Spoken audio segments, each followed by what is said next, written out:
O 1 de xuño de 1994 será unha data que Galicia nunca esquecerá. Aquel día tomou forma un milagre, unha xesta que levou en 5 anos a un modesto grupo de terceira a primeira. Aquel equipo era o Compostela e o Fito precisou dun partido en campo neutral. Nunha dramática noite de mércores, o Compostela tumbou o Rayo de David Vidal. Pelota José, non hai para de xogo, tira José.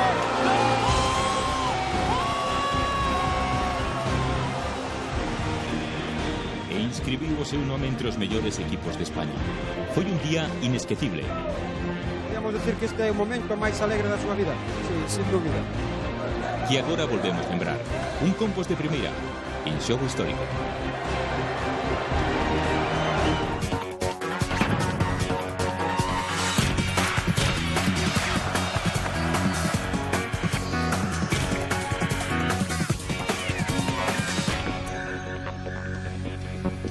Ola, que tal? Saúdos e benvidos a un En Xogo Histórico que nesta ocasión vai falar dun milagre. O milagre protagonizado pola Sociedade Deportiva Compostela, que en moi poucos anos plantouse desde a terceira ata a primeira división. En esta edición do En Xogo vimos lembrar o que sucedía no partido decisivo daquela promoción ante o Rayo Vallecano un 1 de xuño do ano 94. Contraataca Ogen, ten a esquerda Moure, segue Ogen, atención, e chega o gol! Gol do Compostela, 2-0, Ogen acaba de batir a Wilfred, e o Carlos García de Benza vai. Isto que sucedía non foi máis que a confirmación dunha trayectoria absolutamente espectacular que comezaba na terceira división. E hoxe temos con nós a protagonistas que estiveron desde o principio desa aventura. Desde o presidente, pasando polo adestrador, a un dos xogadores que comezaron na terceira división e que chegaron a primeira. Vamos presentar o que foi un dos presidentes máis carismáticos da súa época, don Xosé María Caneda, que tal? Boas tardes. Foi un auténtico milagre, Non foi milagre, foi o produto dun traballo e dunha creencia do que podíamos facer. E que tiñamos moi claro o que queríamos tanto Fernando como eu, se queríamos triunfar. O sea, chamamos de milagre, pero en realidade foi fruto dunha creencia que tiñamos e dunha aposta moi fuerte. Creencia, unha aposta da que fala o presidente e o adestrador don Fernando Castro Santos, que o que di? Traballo, supoño. É evidente que detrás de un éxito tan importante para unha cidade non moi grande futbolísticamente, pois claro que hai un traballo detrás, tamén hai unha puntiña de sorte, non? Pero tamén quero pensar que hai moita calidade nas persoas que en ese momento compoñen o Compostela, nas distintas facetas do clube e do equipo, porque milagres, aínda que aí nos titulares se dicen, pero os feitos conseguíronse no terreo de xogo, con calidade e con bo traballo. Milagres que nunca chegan sós co traballo, co acerto, coa perseverancia, de Caneda na presidencia, de Fernando Castro Santos no banco de adestrador, ou de xogadores como Suso Moure, que tamén viviu toda a aventura desde a terceira división ata a primeira. Don Suso Moure, que tal? Boas tardes, moi contento por vivir esa experiencia inolvidable, non, para nós e para todo o compostelanismo, non? Eu coido que, como decía en este caso o presidente e o adestrador, pola miña parte, que era o xogador, e en nombre dos xogadores, pois o que hai que reconocer é que, ao final, sin ser grandes futbolistas, fixemos un moi grande equipo e ao final conseguimos o ascenso por méritos propios. E o que ti lembras máis, se tiveras que escoller un momento daquelo, dese ascenso, con que te quedas? Coa parte final, co detalle do Oviedo, o ascenso, aí cando cantamos todos de alegría e ilusión por todo o conseguido, non? E ademais ver cantidad de xente, cantidad de compañeiros meus, de amigos, toda a xente de Santiago que conocía, de estar pola calle, que era un máis, pois esa alegría inmensa, e por encima chocaba un pouquiño con compañeiros, con amigos, pois ao final era un cúmulo de circunstancias que é moi difícil de olvidar e moi difícil de levar tamén.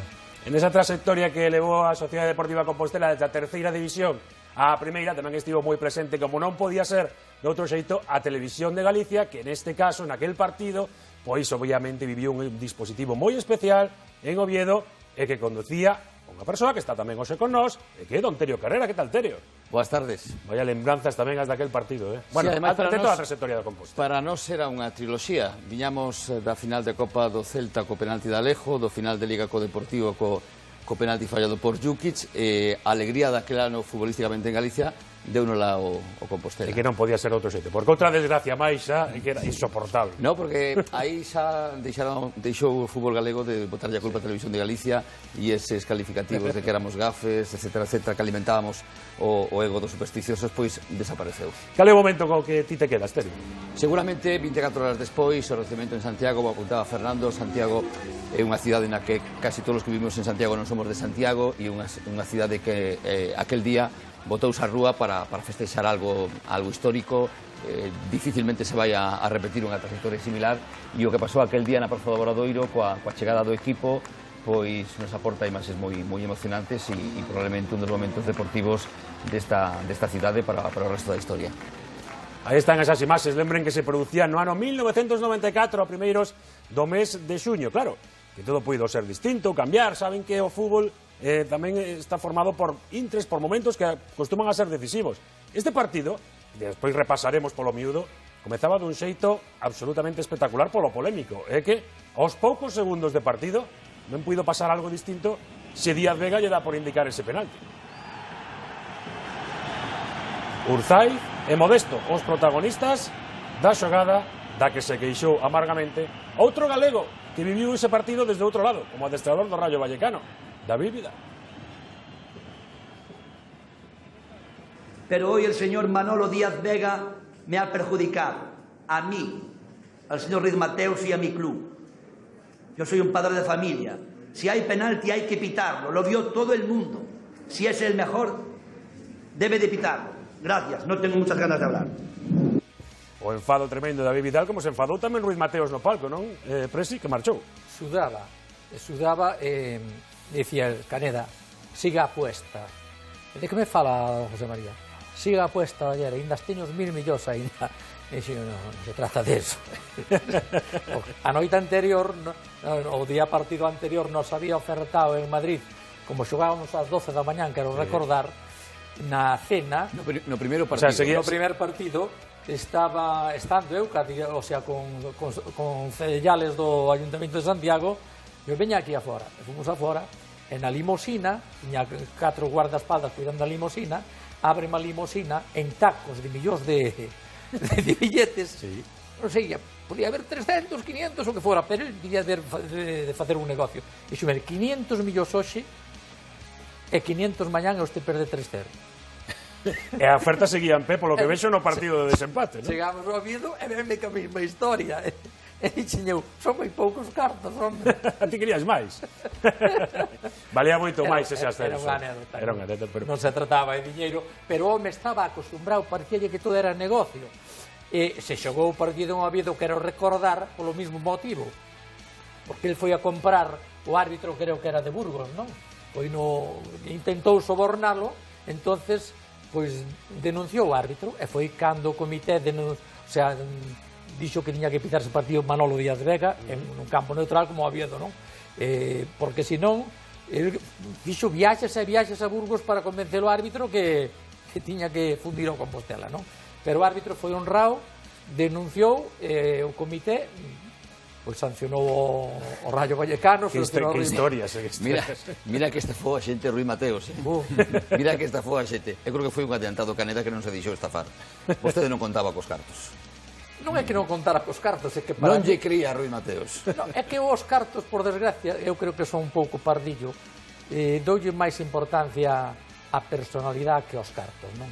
Entón, os cartos, sí, fanche vivir, pero é un pesadelo. Para min era moito mellor ver vibrar a xente de Santiago, porque tamén é certo que esa xente do Ayuntamiento me dixo, José María, estás facendo tonto, e logo 1000 millóns son 1000 millóns e ascendemos po ano, o sea que nin todos pensábamos igual, porque ese outro tono co que se fala nos concellos.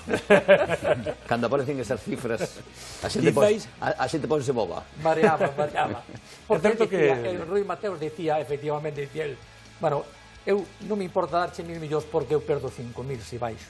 É que iso é decir eu, que quizáis o Rayo Vallecano, como institución, como clube de primeira, chegaba moito máis presionado que a Sociedade Deportiva Compostela. Non sei, míster, se iso se notou despois tamén, non? Para a Compostela todo ilusión, para o Raio unha obrigación, moito máis presión. É evidente que o equipo que está na categoría superior é o que ten máis responsabilidade, non? Porque ven hacia baixo, sabe que se perde a categoría vai a ser maltratado por a súa xente, mentras que o equipo que aspira a ascender, primeiro, xa estuvo toda a temporada nos primeiros lugares, porque para conseguir eso sempre hai unha euforia alrededor do equipo, e despois todo o mundo ten os ollos grandes para intentar ese ascenso. E o Rayo Vallecano, para min, no primeiro xogo que xogamos ali en Vallecas, foi cando se dou conta que podía ser eliminado. Porque nós xogamos ollo con ollo, de tú a tú. Pero ademais con unha circunstancia especial, que eu estaba dicindo. Era tanta esa obriga que tiña o Rayo, digamos, o premio que lle podía chegar a Compostela, e que a proba, por exemplo, como se ve, primeiro, esa ilusión dos aficionados, pero como se vivía tamén dentro do vestiario, dentro do cadro de xogadores, esas horas previas a disputa dun partido, eso que hoxe en día parece tan imposible por como están as cousas nos clubes, pois miren o que facían os xogadores do Compostela a poucas horas de disputar o primeiro partido. ¿Cuáles pueden ser las claves para que la SD de Compostela consiga un resultado positivo en Vallecas?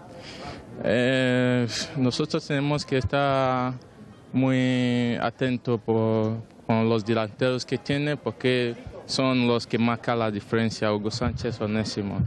Si puede anular, podemos conseguir el resultado. ¿Y nos promete un gol?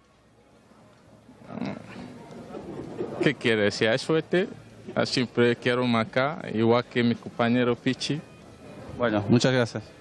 Ahora es en serio, espera. Así se vivían esas horas previas o Somoure, claro, dentro dun vestiario que fai iso antes dun partido, é como un premio que chega, non? E con toda a ilusión do mundo e con máis posibilidades de gañar, que ao contrario que lo toma todo con tanta presión. Sí, por certo, as garabatas máis feas de todo o equipo, Eran fai 20 anos, agora cambiou, eu creo que agora tanto calquera deles hubo de cambiar e creo que irá mellor vestido. Pero vivíase máis relaxado, non? Sí, vivíase relaxado, é que era un grupo humano que nos levábamos todos ben, non? Creouse desde fai 3-4 anos anteriores cos ascensos, creouse máis ben, ademais de bo equipo, porque eran bons xogadores, hai que reconocer, Pichi Lucas, Tocornal, Fabiano, xa se van en primeira, e bons futbolistas. Viñamos un pouco de volta do fútbol, quero dicir, con experiencia, xente maior. Quero dicir, o equipo era, creo que ao mesmo tempo, un bo equipo. O objetivo non era ascender, pero era un bo equipo, ao final conseguimos porque era un bo equipo. Pero o grupo humano tamén era moi bo. Veterano e responsable. Sí. Pois enseguida imos ver o que pasaba nese partido decisivo, pero para chegar a ese encontro antes se producía unha eliminatoria a dobre partido que repasamos rapidamente para ver o que pasou, non? Para ver por que se chegou a ese partido de desempate. Primeiro encontro en Vallecas, un partido que, bueno, pois comeza dese xeito, cun penalti, que esta vez sí que indica o árbitro do encontro, e que Fernando Santos pon a cara como dicindo, máis que dubidoso. Onésimo. Sí. Penalti Madín, Onésimo. Pois cando non hai penalti, pasan ás veces estas cousas. Hugo Sánchez, todo un especialista, e aí está Iru para salvar ese primeiro gol. Quizáis, ben o sabedes vos, que o fútbol está feito de momentos, esta puido ser unha acción chave. Sí, por eso decía na primeira intervención que independentemente da ilusión e do bo traballo que fixemos e de toda a xestión que había por parte de todos que pertencíamos ao Compostela, hai sempre unha puntiña de fortuna, de sorte, non? Ten que habela, senón? Ten que habela, porque, sobre todo, en tres xogos tan competidos, tan igualados, tan disputados, estes foron deles. Por lo tanto, aí, despois, se vemos o reportaxe, tamén hubo 2 ou 3 ocasións nas que nós, estando gañando xa 0-1, pois erramos a ocasión e non metemos. Chegamos ao partido de volta, perdón, Aterio, que, bueno, no partido de 2 goles de Ogen, ese golazo de Urzaiz, por certo, de falta, e logo na volta, partidazo de Wilfred. Aí tiña que rematar a eliminatoria. Eu creo que non debeu disputarse o terceiro partido, porque aquel día o Compostela, ese partido gana 3-0, 4-0, e sería un resultado normal. Por certo, vaya golpe que levas aí, Suso. Sí, foi un golpe, foi unha anécdota desta eliminatoria, non? porque tuve que ir para o hospital prácticamente solo. Expulsión de Onésimo. Que non xoga o terceiro partido. Tampouco Nacho, que foi expulsado despois por doble cartón amarelo.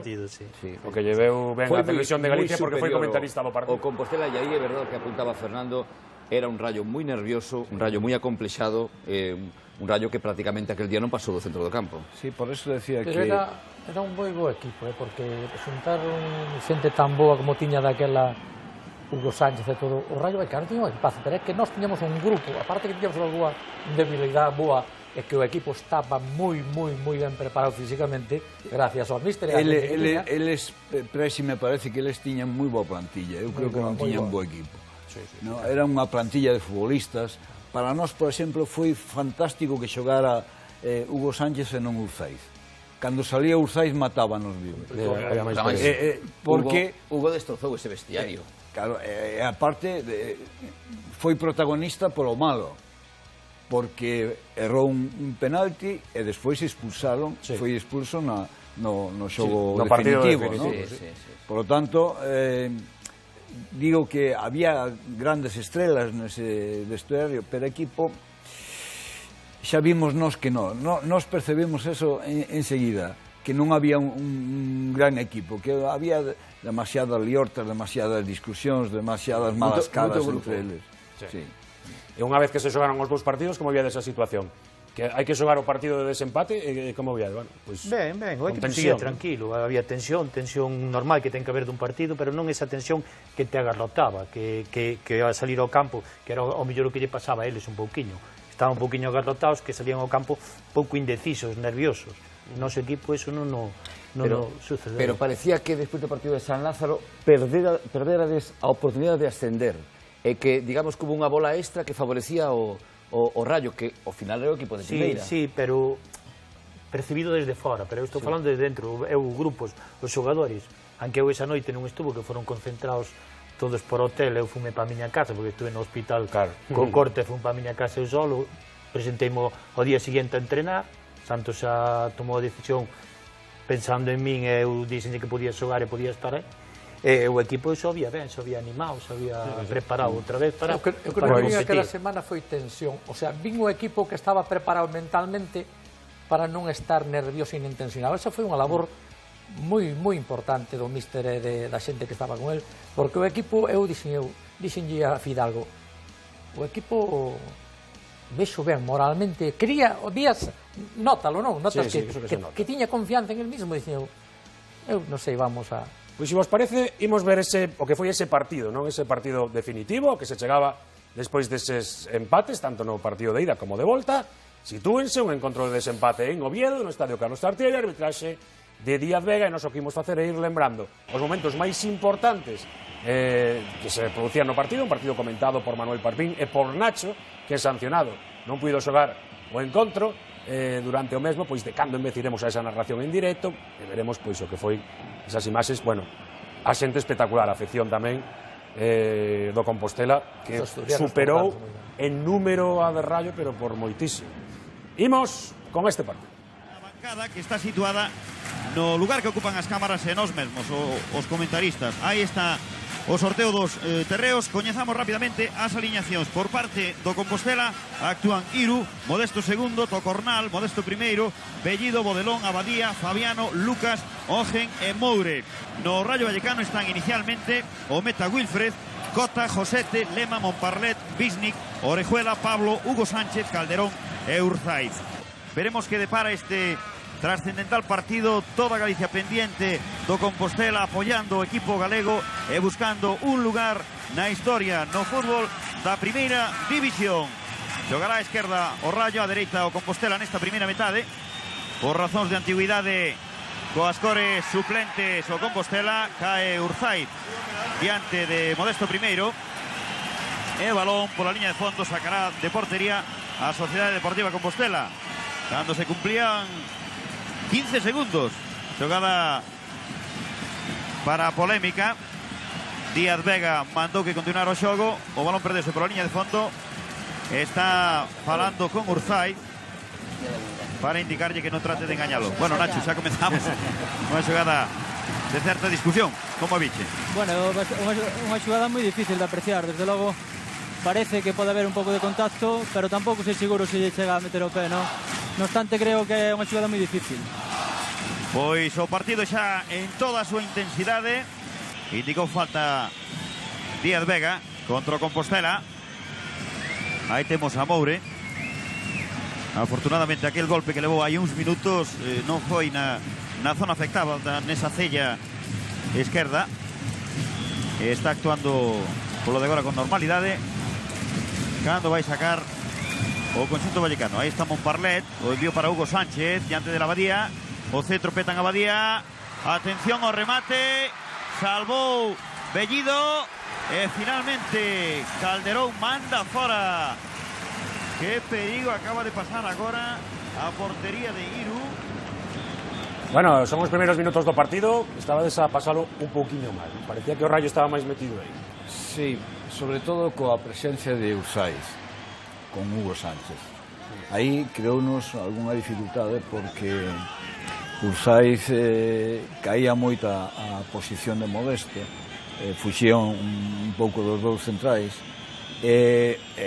claro, sacalle 20 centímetros polo menos, e aparte que salta moitísimo. Complicado para defender. Logo non era fácil defender eso. Despois, pouco a pouco, fomos collendo mellor o mecanismo defensivo e sobre todo evitando que chegaran os balóns en centro, non? Ainda que en balóns parados pues, era imposible que non chegara ali, pero xa o defendemos bastante mellor. Nos primeiros minutos foi, eu creo que de todo o encontro onde pasamos peor. Sí, porque despois, Suso, desde no terreno de xogo non sei como viste, pero o equipo foi mellorando co paso dos minutos. Sí, mellorou moito, e depois, sobre todo, o que marcou o partido foi a expulsión. Depois xa fomos superiores, pero, bueno, vais a ver un poquinho máis adiante, non? Sí, nos dous partidos, sobre todo en Vallecas, en Oviedo, os primeiros minutos foron deles. Os 10-15 primeiros minutos saliron mellor ao campo, tuveron esas ocasións, pero a partir de aí nos centramos, tuvemos mellor colocados, defendimos mellor e a partir de aí xa o tallo apenas. Imos volver coa narración en directo porque chega algún momento importante do partido. Como fora, non? Entonces eso alarga, o que buscan é, bueno, poñer o árbitro un pouco en contra do Compostela e a favor deles, non? Esperemos que Díaz Vega, pues bueno, non se deixe influenciar e que, bueno, que saque todas estas cosas porque hasta o momento o Rayo está xogando dunha forma que lle convén. E o Compostela, pues non sabemos, de momento non sabemos salir, non? Entonces eles xa te digo, buscan ese xogo porque lles convén. Aí está pugnando Fabiano, recuperou a pelota, o centro, atención a Ojen. ¡Gol! ¡Gol do Compostela! 1-0, marcou Ojen, minuto 16, primeiro tempo, o Carlos Tartiere vibra coas cores brancas e azuis e a SD está por diante no tanteador. Observen a imaxe significativa. E como Ojen, o goleador do equipo, marca 1-0. Vexan o zurdazo que bate o seu compatriota Wilfred e supón o delirio no Carlos Tartiere e imaginamos que en toda Galicia. Dende o palco as reaccións do señor Caneda. Señor Caneda, unha ledicia, non? Unha ledicia porque nos estaba presionando o Rayo moito e canto máis nos presionaba o Rayo marcamos. Esto nos dá un respiro momentáneo nada máis, porque esta guerra acaba de empezar. Bueno, a ver si a sorte... O noso compañeiro Alfredo Malde que facía esa entrevista no palco a un Xosé María Caneda que non o vía ainda claro. No, eu suelo ser moi prudente nos partidos, entón eu sabía que o mismo que estás ganando dúas xogadas cambian. Eu era prudente, sempre tiña medo hasta que terminaban os partidos. Non son desa xente que creo que xa vou ganar que agora, non. Sempre fui moi prudente nos partidos, no palco, en todos os lados, nese aspecto. Fueron partidos duros, todos. Os venido de volta este... E absoluta naturalidade, non pasaba nada por entrevistar ao presidente en pleno partido. Por certo, cambiou moitísimo. No gol, mérito de Fabiano, como porfía por esa pelota, era prácticamente imposible. Mas era unha xogada clásica del, porque decíase que Fabiano non presionaba. Fabiano era un dos xogadores que mellor presionaba. Aquí todos os méritos da presión, despois, nos anos seguintes, era de pasí, e non era verdad tanto así, porque Fabiano seleccionaba moi ben a presión, non era un xogador tan agresivo, pero seleccionaba moi ben, e aí realmente o mérito na presión foi del, pero claro, despois había que metelo, porque o remate de Cris non era nada fácil, non? Era o minuto 16 de partido cando marcaba a Sociedade Deportiva Compostela ese gol, marcador que se mantivo ata o descanso. Bueno, ir con vantaxe, claro, sempre dá máis tranquilidade, non, para afrontar un partido como este. Sí, dá moita tranquilidade. Ademais, é que eu creo que a ventaxa deste equipo, que éramos nós, en ese caso, é a inteligencia que tiñamos todos os futbolistas. Eu creo que a maioría dos futbolistas deste equipo era inteligente, é dicir, sabía sacar rendimento ao xogador que era, non? Por exemplo, Ogen, que as súas condicións, que a veces físicas, estaban moi mermadas, pero era un rematador nato, un xogador potente, e moitas veces, sin facer grande esfuerzo, pois, ele sacaba moito rendimento, e os demais compañeros perdonábamos, porque sabíamos que era o fuerte del, non? E así co resto dos futbolistas, non? Era un equipo para min que era moi inteligente a nivel particular. Sí, ademais neste caso, neste partido, polo que estamos a ver, incluso Míster, coa efectividade que non estaba a ter o Rayo no remate, e que si a tiñades vos. Sí, nós tivemos o acerto de poñernos nos dous primeiros partidos, o sea, nos dous partidos que hubo goles, puxémonos diante, 0-1 en Vallecas e despois tamén aquí. Isto dounos unha tranquilidade importante, non sabemos que pasaría se fora ao revés, ao contrario. Pero sí é certo que aí tivemos efectividade, sobre todo con Ogen, que foi... Pero para iso están ese tipo de futbolistas. Pero para iso, pois, están nos. Defensivamente tiñamos que traballar 10, e Ogen, pois, deixalo máis fresco para que despois el pudera optar, non? Tivemos unha reunión toda a plantilla para ver se estaban todos de acordo, non? Nese tema, para sacarlle o mellor rendimento, porque todos sabíamos que era un grandísimo futbolista, pero para que asuma eso un equipo, ten que estar todos de acordo os sabedores de isto. Que moi interesante isto que contas, Fernando, interesantísimo. O sea, un adestrador e uns xogadores que se teñen unha xuntanza para decir, bueno, imos permitirlle a un futbolista do equipo, Suso, que traballe menos que a ti. Ti que dis? Sí, bueno, pero si despois vale, si despois dá rendimento vale. E non era Messi. E non era Messi, precisamente. No, pero quero dicir, despois era moi boa persona. Ogen era moi boa persona, e vías que o que lle pasaba era porque tiña esas dificultades, el non como outros futbolistas que fan o cuento ou crean problemas dentro das plantillas. Mas había o risco sempre de que ele era un futbolista débil muscularmente que rompera, non? Imos volver coa narración en directo, Carlos Arce. Falta sobre Ogen, indicou na Díaz Vega, e de novo opción ofensiva para o cadro galego. Fabiano vai ser o encargado de lanzar rápidamente para Bodelón, o centro deste, atención a Ogen, deixa atrás, o tiro de Moure, pelota fora, a dereita de Wilfred, o remate de Suso Moure, que a piques estivo de supoñelo 2-0, vexan o envío de Moure, como se lanza Wilfred, e o remate a rentes do pau dereito da meta do nigeriano. Estamos xa en tempo de desconto, pasan 1 segundo do minuto 45. Vai recuperar Calderón para o Rayo. O centro en difícil posición, aí está Visnich, non controlou, tampouco fai Orejuela, Aimán axudouse claramente cos brazos Orejuela. Pois aí estaban eses últimos intres do primeiro tempo do partido.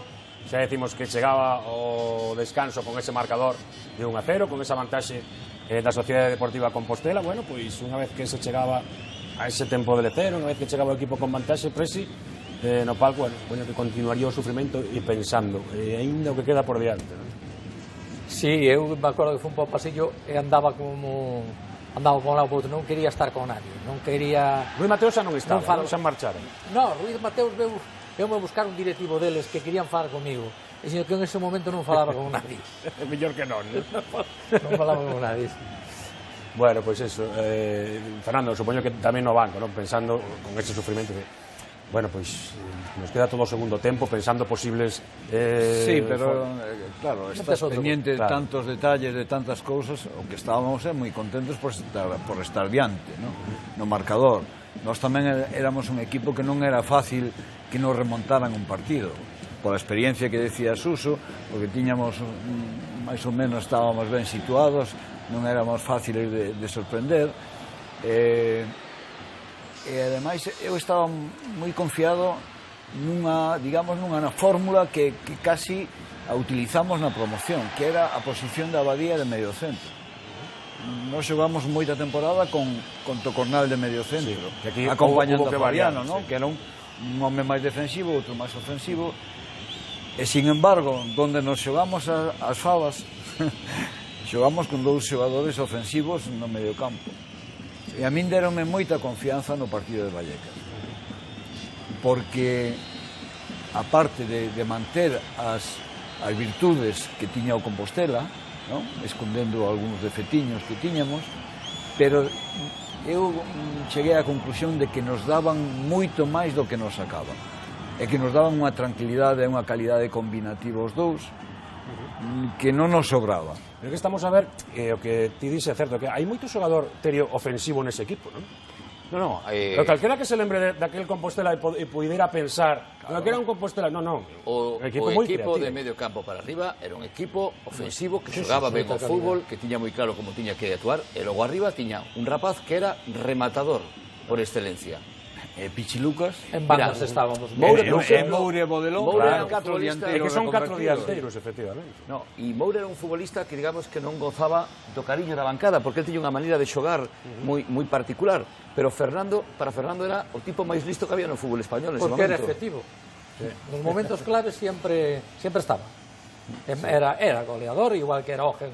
Ogen era un home que todas as temporadas 20 goles, todas as temporadas, pois Suso pasaba o mesmo. E a xente con limitación sabía cales eran as súas limitacións, e os defensas sabían que non podían salir coa pelota xogada. Pero non é o caso neste caso de Suso, que despois veremos vaya pase que lle mete a José no terceiro gol do partido. Se os equipos contrarios conoceran a Suso, non enfadarían. Porque o mío estaba xogando tranquilamente, pero cando lle daban un estacazo, naquela xa había xogador. Se multiplicaba. E os movimentos de Suso eran un problema para o rival. Como tapabas ese tipo de cousas? Suso destacou sempre pola súa inteligencia, non pola súa brega, nin pola súa agresividade. Nin era rápido, nin iba de cabeza. Meteu goles importantes, pero non era un goleador consumado, pero sí era moi inteligente. De feito, eu tiña moitas veces unha frase que lle dicía, as poucas veces que estuvo de suplente comigo, que foi casi sempre un home importante, titular, e que cando tiñamos un problema, fora pola dereita, fora pola esquerda, fora polo medio, digo, ves, Suso, sal e soluciona aquelo.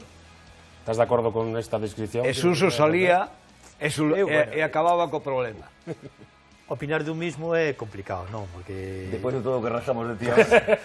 Non, pasa que eu sei as miñas cualidades, sei as limitacións. Tamén era o que dicía antes do equipo, sabíamos moitos as limitacións, Tocornal sabía as limitacións, Bellido, Nacho, Fabiano, sabían as súas limitacións e sabían... Pero ao final tanto falar de limitacións non tiñades tantas limitacións. Non, pero quero dicir, en algún aspecto que el non era o típico medio centro de disputar por arriba e tal, de xogar, quero dicir... e aproveitaba esa xogada, eso. E outros facíamos outro tipo de traballo, ao mellor, outro futbolista era máis peleón por arriba, máis disputador, presionaba mellor. Eu sei que non era dos... Pode ser que o que digas antes, eu penso igual, quero dicir, eu sempre fui un xogador inteligente en ese aspecto, quero dicir, sabía as miñas limitacións, e sabía que aquel balón non chegaba, pois non me iba a tirar ao suelo, tirábamos ao suelo para facer que chegaba, para que a xente ver que facía o impulso de chegar, eu sabía que non chegaba. Me quedaba parado, me situaba outra vez. Para que imos traballar de máis, non? A xente pensaba que eras un indolente, e que pasabas de todo. Hai xogadores que, con moita menos calidade, facendo esas cousas, levaban grandes aplausos e grandes estados. E son mitos. Eu podo decir que despois adestrei a moitos equipos, e os movimentos ofensivos que fixeron aquí Pichi Lucas, Ogen e Suso, costoume moitísimo, en moi poucos sitios poderon repetir. Equipos importantes, equipos con futbolistas de unha tremenda calidade e tal, e moito nome e tal, e sin embargo os movimentos ou o entendemento que había entre eles era moi difícil de conseguir. Pois con vantaxe no marcador do Compostela por 1-0, comezaba o segundo tempo, non se crean que o míster realizou ningún troco defensivo, nin moitísimo menos. Continuaron os mesmos durante moitos minutos, con tantos xogadores ofensivos como estábamos a ver. Estamos vendo o que foi o saque inicial. Bueno, chegaba o momento do comezo da segunda metade, Terio, eu lembro que ti estabas no palco, non, daquela, non sei como se vivía ali, porque claro, non estamos aquí falando co presidente, pero todas as personalidades, en fin, tanta xente como había ali, nervios, supongo. Sabendo que o Rayo iba a seguir moito máis presionado e que se o Compostela aguantaba os primeiros 15 minutos da segunda parte estaba en primeira división. E sabían que, como sucedera ao principio do partido, que o Rayo podía dominar ese inicio da segunda parte. Pero polo demais había unha confianza xeral neste equipo. E dentro do equipo Suso aí no descanso, no tempo de lecer? Sobre todo porque todo o mundo viu, asistiu a un primeiro tempo no que o Compostela non sufriu agás 5 minutos. Sí, eses minutos do principio. Non sei se lembras o que pasou no descanso dese partido, por exemplo, as instruccións que deu o adestrador. Máis ou menos o que pensamos todos, non? Quer dicir, Santos o único que intentou é darnos ánimos, que seguíramos igual situados, que confiáramos en nós mismos, non? Eso foi en nós mismos. Estábamos tamén tensionados uns con outros compañeros animando que seguir igual, que o partido estaba moi ben, e ten razón Terio toda do mundo en este aspecto, quer dicir, si miramos non sendo esos minutos de partido, sobre todo en Vallecas e en Oviedo, os 10 ou 15 primeiros minutos, o dominador común do partido foi o Compostela, e dou a tranquilidade porque se ve, porque eu vin as máquinas moitas veces. Volvemos con a narración en directo, está Puiques de pasar algo importante. Formando unha auténtica piña, cando tira Pablo desde lonxe, e para Iru. Piña que seguramente están a facer todos os afeccionados que hoxe serán cita na Praza da Quintana en Santiago, vendo as imaxes da Televisión de Galicia. Enviou Pablo cara a posición de Josete, saiu o paso Modesto segundo, combina con Calderón, o centro de Josete, deixa pasar Urzaiz e salvou ben Modesto primeiro. Pelota de Montparlet, outra vez Modesto primeiro, Josete con Urzaiz, chega Calderón. E aí está Josete novamente como extremo esquerdo, o centro, atención a Hugo, non puido conectar un bo remate e a pelota saiu paralela á liña de gol. Bueno, aí podemos apreciar donde realmente é peligroso Hugo, ¿no? Bueno, en estes momentos Josete está nos quedando moitos problemas, e igual entre Modesto e Abadía terían que asustar un pouco máis, non? Porque está entrando moi ben e está poñendo bons balóns, non? Vai sacar Calderón desde a esquina, fixo agora e despexou Fabiano, facendo agora Abadía.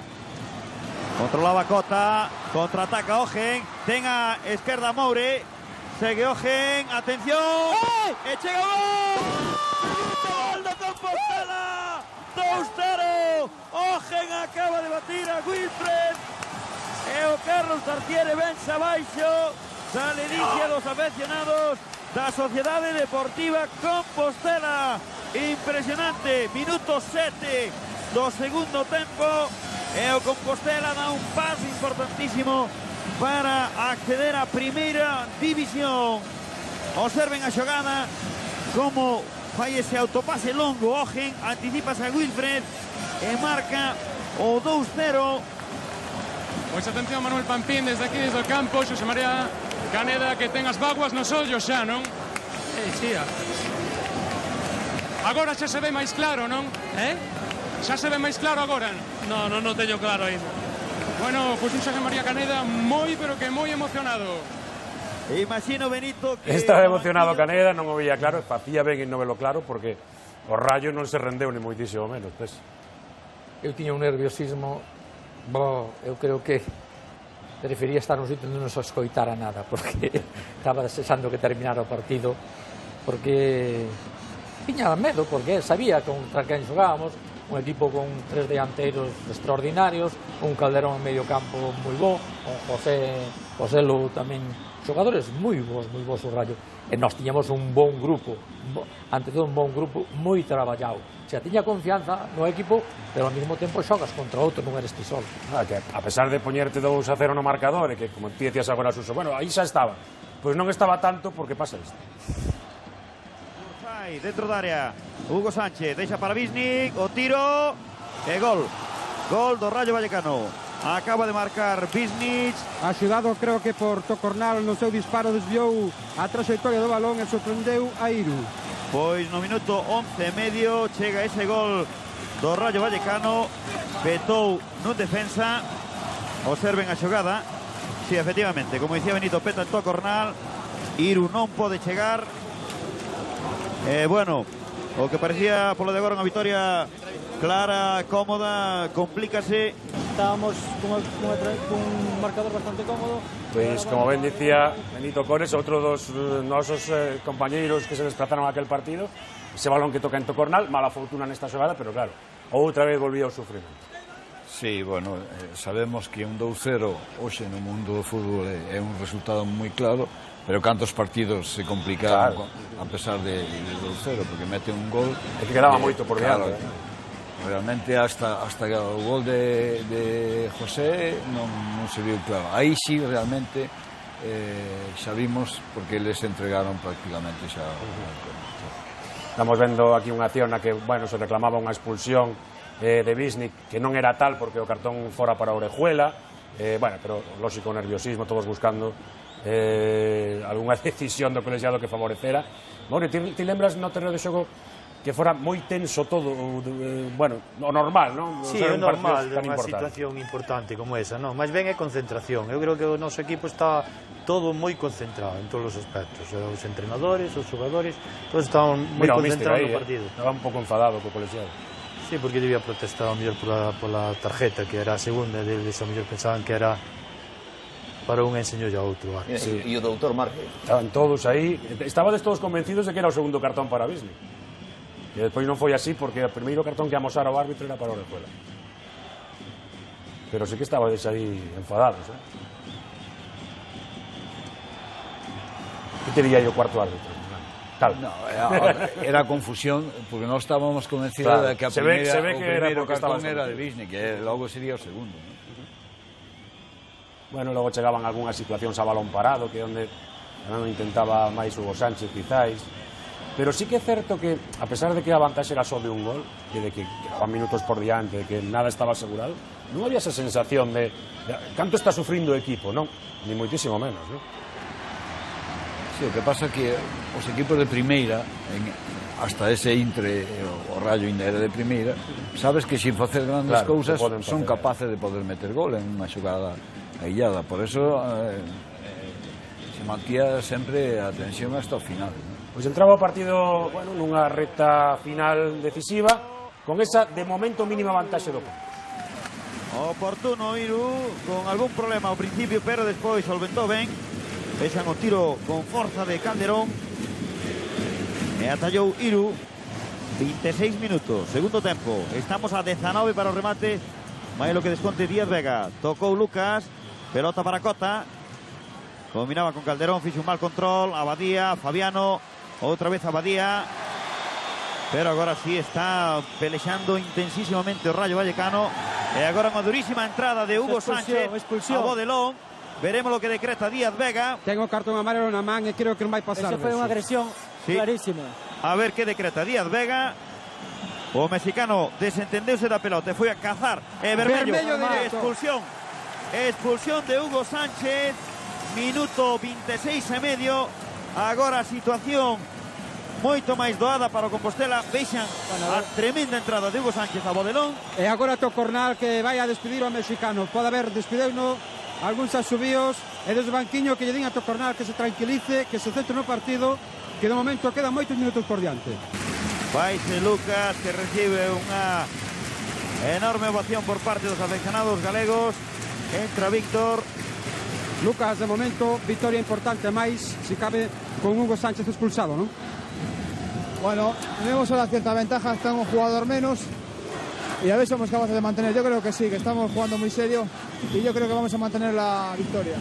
Lucas, están coreándote un nome esta afección majestuosa que veo aquí a animarvos, ¿no? La verdad es que nos agradaría mucho por ellos, porque han sido fiel durante toda la temporada y en estos partidos mucho más y nos gustaría conseguirlo por ellos. Gracias, Lucas, sorte en estos 10 minutos. Quedaba un cuarto de hora por diante, o Rayo con 10, vaya entrada a Hugo Sánchez, vendo as imaxes un milagre que non lle pasara nada. É un dos futbolistas máis guarros na historia do fútbol, grandísimo goleador, pero un dos máis guarros e o acaba de acreditar aí. Ademais eu creo que xa levaba moito tempo xa enfadado con Rui Mateos, no vestiario creo que non se falaba con ninguén, era unha persona desquiciado, que pasa que, bueno, pudo desquiciarse con algún compañeiro tamén, é certo. Sí, non pagalas como Bodelón, que pasaba por ali. A verdade é que tivo moita fortuna, vendo as imaxes. Sí, a fortuna é que Alberto Bodelón non meteu o pé con moita forza, senón quedaba ya tibia nos tacos de Hugo. Tamén ao ver o pé por diante frenou un pouco, porque se vai con intensidade aí... Sí, terrible. Bueno, pois o caso que... Acababa de sair o tanque Víctor. O tanque Víctor no terreno de xogo, sustituindo a Pichilucas, o partido que entraba agora sí neses últimos minutos, e bueno, con home máis, Uso, aquí se quedaba un pouco a sensación de que todo debería estar controlado. Sí, ademais, vámoslo a ver que se houve outra, antes do tercer gol hai unha ocasión bastante clara de Fabiano, que chega en frente ao porteiro. Aí eu creo que xa tiñamos máis ou menos a ter superioridade, non estábamos tendo apenas perigo, ocasións de gol por parte do Rayo Vallecano, e a partir de aí xa acabou. Esa xogada en concreto que víamos aí presionando a parte do equipo, e incluso con 3 ou 4 xogadores por diante do balón. Nunha situación como esta, imaginen, el partido decisivo de promoción, por diante no marcador e buscando ese terceiro. Sí, porque é o que decíamos antes, éramos bastante sacrificados. Fabiano, Abadía, depois eu xogaba pola dereita, pola izquierda Bodelón. No, e porque además te pechas e tes a Uzai, que medía 1,90, calquera balón bombeado a área podía ser unha ocasión manifesta de gol. Fundamental non pecharse atrás, claro. Sí, a nosa xogounos un pouco nese partido eu optei por a alineación de Modesto primeiro. Sí. Modesto de Cambados. Modesto doutor de Cambados. Modesto doutor de Cambados e Modesto segundo, logo, neste caso. Tiñamos certa dificultade para salir co balón desde atrás combinado, porque claro, técnicamente non era gran cousa, pero axudáronos moito no fútbol defensivo aéreo, non? Volvemos ao partido, están chegando outros minutos decisivos. Minutos 16 do primeiro tempo e 7 do segundo. Dous tantos que poden mandar a Compostela a primeira división. Entra José, estamos no minuto 41. Imagino que bastante esgotado despois do esforzo. Sí, hemos notado porque en segunda parte salimos contra el golpe y pudimos conseguir el segundo gol, que es muy importante para el equipo. Falábamos na primeira metade que che gusta marcar a Wilfred, un segundo tanto que pode facer historia. Sí, siempre me gusta marcar, pero cuando hay fortuna siempre marca los goles, ¿no? Pero no es un partido muy fácil, es difícil, pero nosotros hemos hecho un gran partido. Gracias, Ogen. Atención ao contraataque, aí está Fabiano, pode marcar Fabiano, e salvou a defensa, combinando con Wilfred. O corte a cargo de Lema, e o contraataque que desvía Tocornal. Mandando longe agora si hai fora de xogo. Bueno, unha ocasión inmejorable. A verdade é que iba moi ben, me parece que Lema toca o balón. Sí, tocou. Sí, e Wilfred está moi listo. Sí, por non collela. Pero bueno, sería a puntilla, non? Ahora queda pouco tempo, a ver se podemos aguantar. E a ver se acaba dunha vez, porque... Pois estamos no minuto 42 e algúns segundos. Ollo novamente o contraataque. Aí está Moure. Viña José a dereita, pero... fai xogada individual. Pelota José. Non hai fora de xogo. Tira José. Gol! Gol do Compostela! O terceiro! Agora sí, o equipo santiagués está prácticamente na primeira división. O 3-1, minuto 42 e medio do segundo tempo. José, cando o público é un clamor, o banquiño e observen a xogada como coa esquerda José bate a Wilfred, totalmente abandonado por unha defensa adiantada que xogaba xa desesperadamente a remontar o partido, e vexan a combinación de Moure magnífica para José, e chega o terceiro da Sociedade Deportiva Compostela. Alfredo no palco, imagino que Santiago, un clamor representado polos políticos e polos homes do equipo do Compostela. Pois efectivamente, Xosé María Caneda, xa está o equipo en primeira casi. Ahora estamos en primeira, ahora sí que se pode decir. Agora sí que se respira xa, non? A non ser que prolongue 10 minutos, estamos en primeira. Moitas grazas, Xosé María Caneda. Non prolongou 10 minutos, en calquera caso era xa 87, e aí sí que xa todos respirando, Caneda que xa os coitamos, Míster tamén no banco, imagino, non? Sí, co gol de Xosé, pois prácticamente aí rematou. E máis, como podemos ollar agora, hubo 3 ou 4 aínda contraataques en superada numérica que, pois, con falta de tranquilidade, pois, que impediu que fora o resultado maior. Para ilustrar as palabras que estaban a decir antes tanto o adestrador como o presidente sobre Suso Moure e a súa inteligencia, proba ese terceiro gol, como mantén primeiro o balón, despois a calidade para meterlle ese pase a José, eso non estivo nada mal. Bueno, entonces que, bueno, había facilidade, non? Aí no último tramo do partido creo que había moita facilidade, xa, o equipo Rayo estaba un pouquinho entregado, e xa se ve que fixemos 4 ou 5 contraataques onde podíamos facer gol. Terio xa estaba todo preparado prácticamente para a festa. Sí, estábamos xa ensayando o fin de festa e o momento que, repito, para nós a nivel profesional era moi importante porque viñamos de 2 decepcións e contarlle a toda Galicia unha alegría, pois digamos que tamén tiñamos motivación no corpo, non? E aí, por os micrófonos nosos, pois pasou todo o mundo e asistimos emocionados pois a un momento maravilloso. Logo veremos coas imaxes finais a tremenda alegría, non? Esas imaxes que precisamente elixía Suso Moure como que lembraba máis daquelo. Xa o comentábamos con anterioridade, ademais da calidade, míster, do traballo, do compromiso, ese magnífico ambiente que parecía que existía tanto entre os xogadores como, neste caso, a directiva e o corpo técnico, porque era como a gran familia. É certo que todos os ascensos, todos os éxitos, pois axudan, non? A calquer tipo de relación, pero éramos todos xente moi humilde que os que levamos xa certo tempo dentro da casa axudaron a adaptarse aos novos, e os que chegaban tamén aceptaban un pouco aquel comportamento que era un comportamento honrado, legal, que sabía que o equipo tiña que traballar moito para sacar resultados, e tamén sabía da honradez do club nos pagamentos, que ese era outra das claves. Outra das claves, que o Compostela pagaba o día, non? Sí. Cousa que xa naqueles intres non pasaba en todos os equipos. Efectivamente, bueno, pues isto é o que dicía o adestrador, tanto dos xogadores como da directiva, e os xogadores que pensaban de Santos. Non digas todo o que pensabas e non queres, pero o que poidas desvelar. Non, pensábamos o que se pensaba, non? Quero dicir, un pouco como entrenador era un pouco rompe pelotas, non? Como quen di, sempre era moi hermético, había que facer... Pero foi evolucionando. No, sí, evolucionado, para pero ver decir... No, sí, no, pero... Mira que está atento para ver o que dice. No plan ben, home, no plan ben, que nos facía traballar, que había un día que chovía e había que entrenar, sabes, como o futbolista, bueno, mister, que llueve un poquito e tal, hacemos un poquito menos. Anda que non chupa adestramentos aí no campo que había na Lavacolla. O malo do Compostela destas épocas, ou un poquinho antes, era as instalacións, non? Hasta que se fixo San Lázaro 2, era unha pena entrenar, non? Teníamos que entrenar en campos de area, en campos de erva, en malas condicións, pois eso foi quizá o peor. Hai adestradores que subiron equipos de segunda B a primeira, temos a Fabri no Granada hai pouco, temos a Benito Floro, pero ninguén na historia ascendeu de terceira división a primeira ao mesmo equipo. Por eso estamos a falar, pero xa non de milagre polas características do club, pero tamén polo conseguido desde terceira. Non hai moitos casos. Foron 7 anos, pero en tan pouco tempo, ademais. Ali o bo do Compostela aquel foi que, aparte do corpo técnico e de todo, unha persona moi importante que axudou moitísimo, que eu dixenlle, mira, eu quero un equipo donde os veteranos estén moi comprometidos, porque non suele ser todos os veteranos iguales.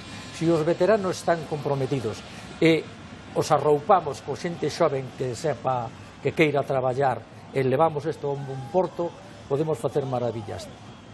Porque me viña a vender un par de xogadores, e dixenlle, mira, Fidalgo, fala con míster, búscame xogadores vos, e desde logo aqueles momentos Fidalgo foi un home importantísimo no club, porque tanto Lucas como Maric, como Toni, como Cortés... Eran xogadores que viñan ademais con fame, con anos xa de experiencia, con anos de mili, pero con moita fame, con ganas de rematar a súa carreira. E viñan rebotados tamén, e dixen eu, tú arreglo con míster, pero traime xogadores que teñan fame, que estean nos últimos anos de Filipinas, porque son os que che van a dar o caldo. Queredes ver como acababa o partido, Presi? Sí. Imos ver. Esta diferencia no marcador, Rayo Vallecano 1, Compostela 3, Compostela na primeira división. A verdade é que o míster supoño que terá unha alegría conteñida, non? Está ahora mismo deseando que acabe para salir e abrazarse con todo o mundo. Está a punto de explotar. Entonces, bueno, estes minutos para min tamén se fan interminables, non? O que me gustaría que acabara xa porque hai que empezar a celebralo, non? Como seña, pero empezar a celebralo. Pois non se decide a pitar ao final Díaz Vega. Fernando Castro Santos, un artífice importantísimo no seu quinto ano no Compostela. 3 ascensos de terceira a segunda división B na tempada 89-90, de segunda B a segunda na 90-91 e agora 93-94 ascenso a primeira división por vez primeira na historia do Compostela, que se fundou en 1962 e que tivo precedente do equipo do Santiago. A festa de cor santiaguesa, a festa de cor galega. A capital de Galicia vai ter equipo en primeira división a vindeira campaña. Aí está xogando Bodelón. Houve falta de Rodríguez. Final a final. Compostela na primeira división. Señoras e señores, culminouse a fazaña, o fito histórico, a Sociedade Deportiva Compostela na primeira división. Ao final de alegría inmensa, lo hemos conseguido después de tanto trabajar durante toda la temporada. Mereció equipo. No hay nombre para celebrar esto, claro que lo mereció. Vamos, Bodelón, un triunfo histórico para o Compostela, ¿no? Increíble, hemos hecho un gran partido y se lo merece toda esta gente que ha venido hasta aquí. No hay palabras. Aí temos o Compostela como sigue dando a volta, homes máis tranquilos. Vamos a ver si podemos falar con Moure. Bueno, la verdad es que é moi difícil ahora Moure, mismo. imagino que estarás moi contento, demasiado contento. Estou demasiado contento porque empecé en terceira e subir o equipo a primeira, eso é moi difícil. Eu estou entre o grupo e conseguino. A cella olvidada durante todo o partido. Sí, a ferida estaba olvidada xa o día que me pasou. O mismo día xa me olvidei dela porque sabía que empatamos e que había que xogar un partido máis. Estaba moi motivado para ascender o Compostela a primeira división. Feito histórico para vos, non? Sí, eu creo que sí, que é un feito histórico porque nadie esperaba que unha ciudad histórica como Santiago ascender a primeira división. Agora sí, porque podemos decir que somos un equipo de primeira división. Moure, a xente que quedou en Santiago vendo o partido por televisión, imagino que tamén estará contenta. Eu penso que sí, que isto é para celebrarlo todos. Eu creo que o fin de semana vai empezar hoxe xa. Impresionante ese final, esas declaracións de Suso Moure, estabas eufórico, eh? Sí, estaba eufórico, porque, bueno, xa o dicen aí, non? Era o que me estaba pasando polo corpo en ese momento, non? Un chaval de Santiago, xogando no Compostela, que empeza en terceira e acaba en primeira, pois, quero dicir, iso é moi complicado facelo, e ao final é participando, quero dicir, participando nos feitos históricos, iso vai quedar aí, é historia, por iso fixemos este programa, non? Entre outras cousas. Claro, agora estás aí e está lo vendo, iso é síntoma de alegría e bienestar. Queres ver a alguén que estaba case tan eufórico como a ti? Queres velo? Pois sí, a ver se hai. Vamos algo. E agora que o vemos na primeira división, que aínda nós mesmos non nos acabamos de creer, pero aí está o equipo, non? Vostede é un home moi sentido, subeu o Compostela a segunda división, agora a primeira, teno que sentir no seu corpo, con moita ansia. Sí, home, o que pasa é que son unha persoa que non exteriorizo demasiado os meus sentimentos, pero sí podo che dicir que agora son o home máis feliz do mundo. No, podíamos dicir que este é o momento máis alegre da súa vida? Sí, sin dúbida. 5 máis o de primeira. A ver, mister, explícanos ese estado de euforia tan desmedido. Eu creo que estás amallado, máis que eufórico, non? Porque é moita tensión de varios días. Menos mal que xa o explicas na entrevista, non son un home de expresar demasiado... Tres encontros en moi pouco tempo, son moitas emocións, moitas cousas que tens que controlar. Chega un momento que eso sale por algún lado, non? Así que, claro, tes unha responsabilidade tamén como director técnico de un equipo, e sabes que podes conseguir algo fantástico para unha cidade, para un clube, e todo isto hai un momento que che pasa pola cabeza, non? Bueno, eu creo que o peor momento non é este, o peor momento é o máis tarde, xa cando ti estás... É o baixón despois da... Cando ti estás só, cando estás na tua casa, cando pasan 1000 imaxes pola cabeza, non? Esas imaxes que se producían, pois iso, nada máis terminaba o partido, con esa ledicia tan tremenda, lóxicamente, no terreo de xogo, imagino que desde o palco tamén, pero sí, bueno. O único que sei é que a experiencia é que a xente ao mellor pode parecer que non estás nervoso, que non sufres, que tal. O día seguinte eu estaba como se houbera corrido 100 kilómetros. Pero machacado. Sí. totalmente dos nervios machacados. E como a min estaría Fernando, estarían todos os xogadores están nunha nube. Despois eu que di Fernando, pensas despois, dicir, onde nos metemos? Xa non é soñar, estamos ali. Entonces foi unha cousa que eu nunca vi na ciudad vivir eso tan fuerte, pero tamén sabía unha cousa, que en Santiago o fútbol é moi volátil. Sabía que cando baixáramos de primeiro tiña que metido na cabeza que dos 11.000 socios, pois, efectivamente, o primeiro ano que baixamos quedamos 3.000. Mira, son imaxes da cea, bueno, despois dos vestiarios e da festa no céspede chegou o momento da cea, aí, bueno, pois xa, obviamente, pasaras algún tempo con todos absolutamente, bueno, relaxados, contentos, e aí está por fin o sorriso no misto. Esa é a imaxe. É a imaxe da felicidade máis... Das poucas veces que o vi sonreír, moi pouco, por eso rescatamos tamén esta imaxe, e agora lembrando é a imaxe da felicidade. Sen máis. Supoño que si eu non son tan serio como aparento. Teño o meu puntiño tamén, pero... Dou fe. É unha persoa... Damos fe, sí, señor. É alegre e simpática. O que pasa que el vendeu sempre outro tipo de imaxe. Fixo ben. Hai unha cousa que me acorda sempre, un día que no hostal San Lázaro vexo dous xogadores subir e tiñan que agarrarse a barandilla na pretemporada e dicía Mun, que estaba xa pasado por moitos equipos, e diceme, nunca na miña vida entrenei tan forte. Se non ascendemos este ano, non ascendemos nunca. Eu acórdome que me dixo Xerardo Estevez, Caneda, cando subimos a segunda, dixome, e agora que? Dixen eu, apura a facer un estadio porque vamos a subir po ano que ven e vamos ter que xogar en Santa Isabel ou vamos ter que xogar a Balaídos ou por aí. E dixo el, non me fastidies. E cala é a miña sorpresa que xa tiña o proxecto feito. Xa estaba, non? Xa tiña o proxecto armado. E que había que dar cabida a todos eses afeccionados, bueno, non só os que viaxaron a Oviedo, e que os que quedaron en Santiago sufrindo... 203 autocares, contratamos a parte dos particulares. E imagina, bueno, até todos os que foron, e os que quedaron aquí, e que, bueno, co sinal da televisión de Galicia, mira como estaba, a Praza da Quintana, absolutamente espectacular, claro. E que era un acontecemento, bueno, imagino, Suso, que para alguén que estivo no clube vivindo eso como xogador desde a terceira galega, ver estas imaxes despois, non sei, claro, levar esa ledicia a xente... Sí, é algo inmenso, é que ao final tiñas esa alegría, pero ao mesmo tempo tiñas tantos argumentos en contra de ver a xente tan animada, tan contenta, que non sabías moito que decir nin facer. Se ven nas imágenes que para Santiago foi unha festa que ten que recordalo. Praza Roxa, non? Sí, Santiago. Que ten que recordalo, ten que recordar este momento. Eu teño unha imagen tamén que viñamos do Oviedo, tanto para ir para Oviedo como para vir, a xente, todo o camiño, todos os pueblos que había, é como se estuveran esperando a Compostela, e todos con bandeiras do Compostela. En Oviedo, eu creo, o trato que tuvemos dos asturianos sempre temos que estar agradecidos. Sensacional, sensacional, sí. Foi un fito histórico para o Compostela e para o fútbol galego en xeral, porque desde o ano 70 non había 3 equipos galegos na máxima categoría, daquela co Pontevedra acompañando o Deportivo e o Celta, neste caso, era o Compostela o que chegaba. Era algo moi significativo tamén para o fútbol da nosa comunidade, ter 3 equipos en primeira, oi. E despois pasamos pola primeira sin dar pena. Non, porque moitísimo. Eu non me acordo de baixar un equipo con 46 puntos como baixou o Compostela nos últimos 40 anos. Non me acordo baixar. Papel máis que unhas circunstancias máis raras que pouco, non? Pero, bueno, eso entraba xa de outras cousas que non teñen nada que ver co fútbol.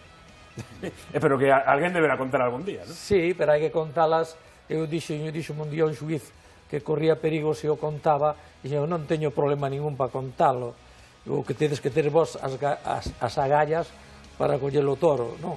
Porque eu estou cansado de denunciar os arreglos e as compras e ventas de partidos e nadie fai caso. Me acordo un día Villar que me dixo na Federación, o día que no Getafe xogándonos ali, se nós ganábamos ali, se perdíamos o Lugo e máis non sei que outro equipo era, ascendían. Eu me acordo ben que o presidente aquel do Getafe dixo, Caneda, 15 millóns. Dixo, non se compra nin se vende. E dixo, é máis fácil comprar o árbitro. E de feito, ao cuarto de horas timos 2 xogadores expulsados e non sei se un ou 2 penaltis en contra. Era un desastre. E tes a sensación de que iso era generalizado? Era generalizado? Sí, e sigue sendo. Non tes a sensación de que agora se está traballando para... Cada paso máis. usas outras formas, pero cada paso está máis corrupto o fútbol, e máximo cos intereses que ahora mismo hai. O Madrid, o Barcelona...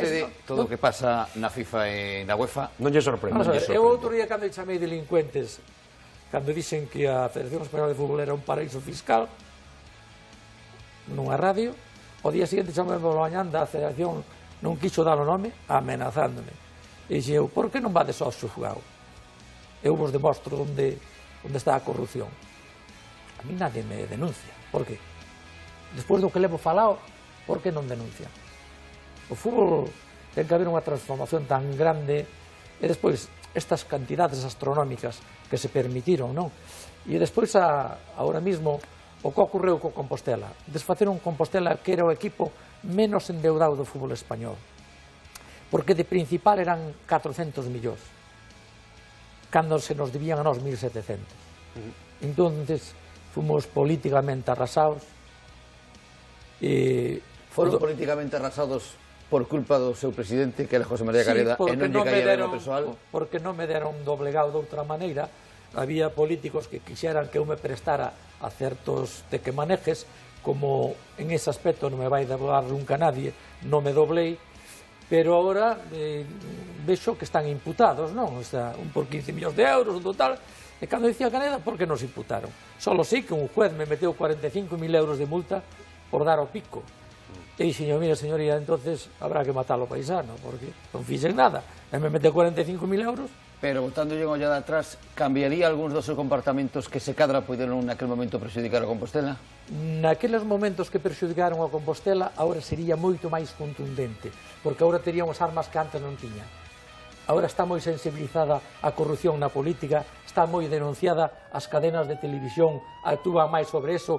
Eu agora sí que tería unha defensa que antes non tuven. Antes fun atropellado e tuven que tragar. Hoxe tería todas as televisións a miña disposición para poder defender esas corruptelas todas. Mira, retomamos esas imaxes, bueno, da volta despois do éxito, do recebemento, bueno, deses días posteriores tamén, non? Que ti decías, non? Quizás era o peor momento pensando no que viña encima. Porque ao final os momentos de felicidade no fútbol, Fernando, son efímeros. Sí. 3 días despois casi ninguén se acorda. E despois subes un ano, e o ano que baixas ese día é un hecatombe. Non me acordo de Elche. É certo que eu fun máis veces ao Concello que casi en todo o resto da miña vida, porque en 5 anos fomos 3 veces. É que o sorprendente un pouco de todo isto é o espacio de tempo tan curto en que se conseguiu. É que eso ainda non se sabe valorar moi ben, non? Sobre todo falando dunha cidade que prácticamente empezábamos de cero. Eu lembro-me que cando me chamou José María para asinar no Compostela en terceira división, que ainda estaban, pois, faltaban unha competición que estaban xogando, unha competición local ou galega, non sei que, eu doume tempo fun a ver o equipo a Santa Isabel, doume tempo de contar, había 210 personas no campo. Sí. Mentre facían o aquecemento e tal, e 5 anos despois todo ese movimento que hai na cidade. Para min, eso é unha das ese é un dos motivos de máis orgullo da transformación da cidade e de conseguir o Campo Novo, porque solo nós, Suso e Maseu, e máis o presidente evidentemente, pero como non estaba en todos os adestramentos, Suso e Maseu estivemos en todos, no Pino, debaixo dos árboles do Aeroclub, en todos os campos por aí alrededor, as condicións de traballo e os que traballáis que sufriu este clube para chegar arriba. É que non había onde entrar. Despois, unha das cousas que me ten máis orgulloso é haber axudado. Eu participei desde a posición deportiva a que se fixera un estadio novo. Se foi debido a eso, a que ti levaste o equipo arriba. E logo, esas dúas cousas, a transformación da cidade futbolísticamente e as condicións, aínda que me quedou unha clavada, é de non poder utilizar o campo de adestramento o anexo de San que cando eu marchei, pois non estaba aínda inaugurado, non? pero deses dous feitos si dou fe. Desde logo que moitísimo orgullo se escoitan tamén as palabras de Fernando Santos, a Xosé María Caneda, e a un Suso Moure que creo que tes por aí guardado, non? Todo aquelo un pouco ali, é un libro un pouco histórico que de todos... Aí están todos os recortes de prensa, dos xornais... Desa temporada, non? Desa temporada sola, desa temporada. Todo desa temporada. Si, depois teño as imágenes todas de fotos, vou ter 400 ou 500 fotos de toda a miña vida deportiva. Eu quería recalcar unha cousa máis tamén. Moitos gallegos nese equipo. Moitísimos, sí. Hasta ascender a primeira división sempre houve moitos xogadores. Estábamos vendo o cuerpo técnico todo gallego, co médico e cos masajistas, e pois na plantilla ese ano de ascenso, pois non sei, estou fijo, pero 14 ou 15 futbolistas eran de gallegos.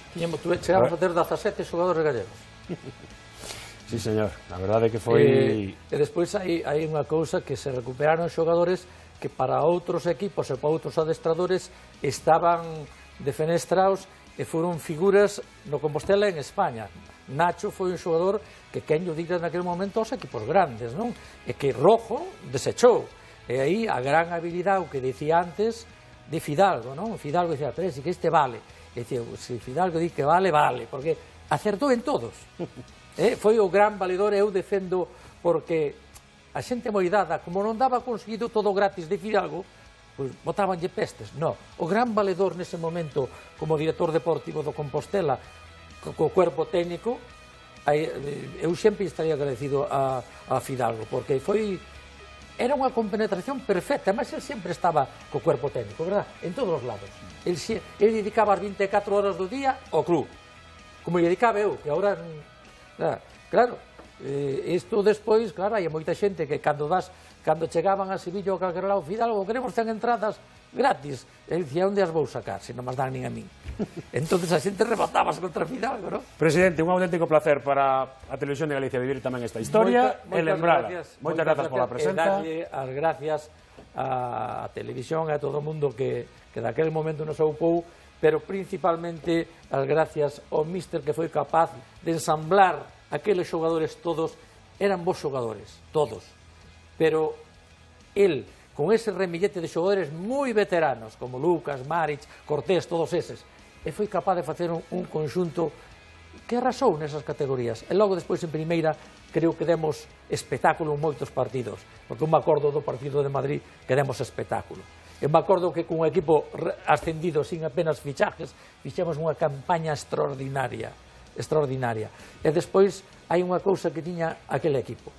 Estaba tan ben preparado físicamente que podía ir a calquer campo con garantías, porque era traballo que tiña encima do corpo. Mirada, encantados de repasarlo aquí. Míster, o mesmo, moitas grazas pola presenza. Un placer. Noraboa por aquela trayectoria tan espectacular. Gracias. Por suposto tamén a Suso Moure, neste caso vivida no terreo de xogo. Moitas gracias a vos por contar comigo aquí. Terio Carrera, pois, de outro xeito, pero tamén contando para todos o que foi ese tremendo milagre do Compostela. Un placer. Grazas, Terio, grazas tamén a todos vostedes pola atención, agardando que fose do seu agrado este enxor histórico, neste caso, coa Sociedade Deportiva Compostela.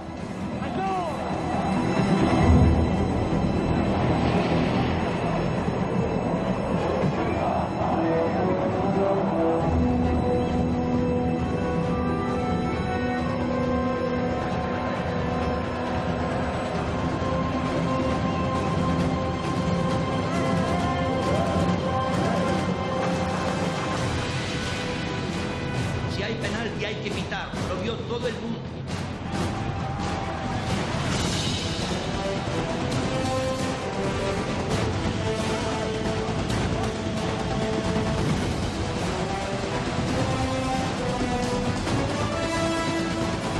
Orgullosísimo do despertar desta afición.